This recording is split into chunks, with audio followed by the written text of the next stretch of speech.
O Dia Mundial da Prematuridade foi celebrado no último dia 17. Com dedicação à consciência sobre o assunto, a campanha Novembro Roxo deste ano levanta o tema Cuidados maternos e neonatais de qualidade em todos os lugares. Segundo o Ministério da Saúde, no Brasil, 1 a cada 10 nascimentos acontece antes das 37 semanas de gestação, colocando o país entre os 10 com o maior número de partos prematuros no mundo. Cláudia Trivelato Rossetti é neonatologista, responsável pelo departamento, e ao JC fala sobre o que é a prematuridade, a importância de um pré-natal e do trabalho realizado no hospital com os bebês que nascem antes das 37 semanas e suas famílias.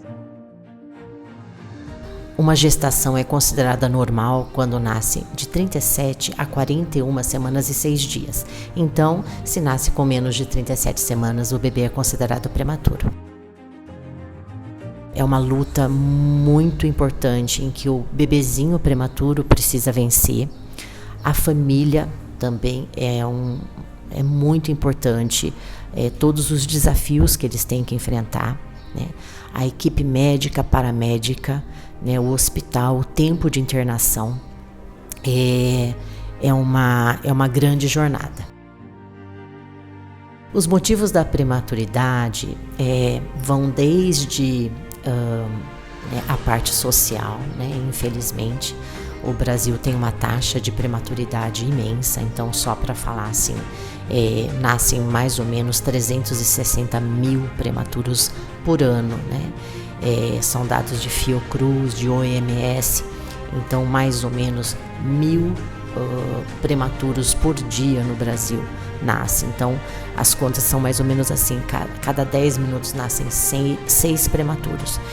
Então assim, é um dado em que reflete essa nossa grande preocupação, nosso grande empenho, nosso grande estudo nessa área, né? As causas são diversas, né? Desde baixas condições socioeconômicas, um pré-natal inadequado, as doenças maternas são importantes também, então hipertensão, diabetes, obesidade, tabagismo, alcoolismo, doenças infecciosas, né? Então, são vários os motivos em que o nenê acaba tendo que nascer antes do tempo, né? A gestação corre risco. Muitas das causas das prematuridades são espontâneas, né? O bebê nasce sem dar muito aviso, e outras causas são marcadas, né? São agendadas, por exemplo, o adiantamento deste parto devido a riscos maternos, né? E ao bebê também. Esse bebê geralmente não pode ir com a mãe, né? Depois de um parto, né? Independente se for cesárea ou parto vaginal, esses bebês não vão com as mães. Eles têm que ir para outras unidades, ou um berçário, ou uma UTI neonatal. Então, por exemplo, um nenezinho que nasce com 500, 600, 700 gramas, a gente já sabe que vai ter uma jornada de 1, 2, 3 meses na UTI, na melhor das hipóteses. A partir de quando um bebê vai para a UTI, essas evoluções longas, são bebês que precisam de equipe multidisciplinar, né? Não só dos médicos neonatologistas. São bebês que precisam muito de enfermagem, de técnicas, de fisioterapeutas, fonoaudiólogas, né? Terapeutas ocupacionais, né? Apoios psicológicos, né? Então, de psicólogos em que apoiem muito a família, né?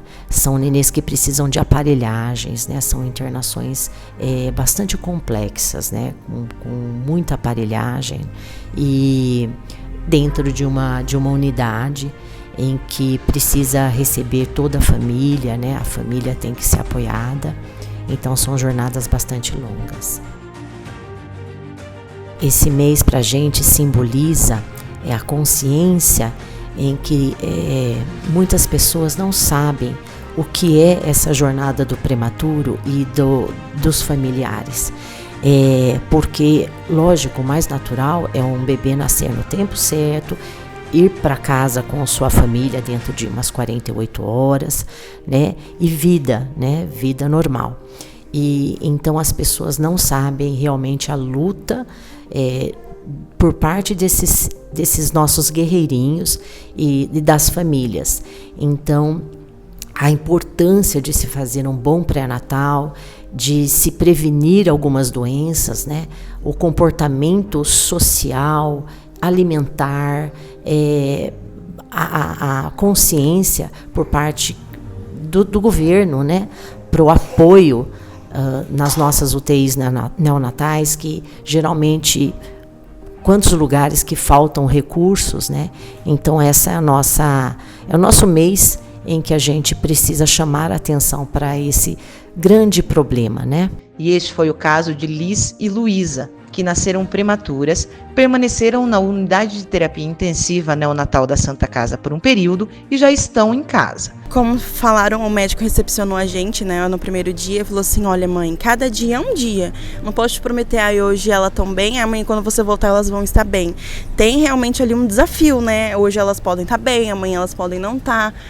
E foi assim, dias difíceis, né? Mas graças a Deus tivemos o apoio de todas as técnicas de enfermagem, todos os médicos da UTI, né? Cada dia que a gente chegava, o primeiro dia nós tava bebendo leite, né? O leite materno, que elas tiram do banco de leite. E elas tomaram normal. No segundo dia, quando a gente foi, aí houve a notícia: mãe, elas recusaram leite, elas estão vomitando, a gente vai precisar cortar. Elas ficaram em jejum. Ficaram aí um período em jejum. Eu falei assim, meu Deus, o que vai acontecer, né? E aquele turbilhão de pensamento, o leite não descia, e aquele nervoso, aquela preocupação, né? Aquele medo, né? Vamos dizer assim. Mas cada dia que a gente chegava, e depois do dia de jejum, começou, aí as meninas falando: mãe, você precisa tirar o leitinho para elas, para ofertar para elas. Tanto que todos os dias de visita eu vinha, né, até a UTI e vinha aqui a ordenhar, que a gente tem uma salinha de ordenha aqui na Santa Casa, e eu vinha ordenhar. Aí elas começaram a passar, né, os primeiros leites que saem na bochecha, começaram a fazer a estimulação na bochecha delas. E foi aí que depois as duas começaram a mamar juntas. Eu falei, graças a Deus. Aí, tanto que quando a gente voltava, mãe, as nenéns agora estão aceitando bem, a gente está aumentando ml. Cada vez que a gente voltava, a gente via, né, o quanto elas lutavam, o quanto elas queriam viver e o quanto elas eram fortes. Cada dia aumentava ml delas e a gente ficava super feliz. E a médica falava pra gente: mãe, a gente, por ser gêmeas, a gente nunca viu assim uma coisa assim, de tão rápido elas se recuperarem. Tá progredindo bem.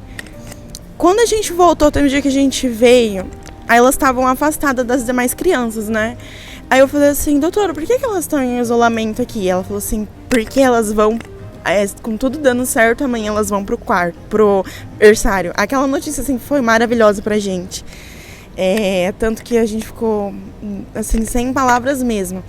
E aí depois elas foram pro berçário e a luta ali continuou, né? Que tem que ali ganhar o pezinho, tem que ter tudo certinho.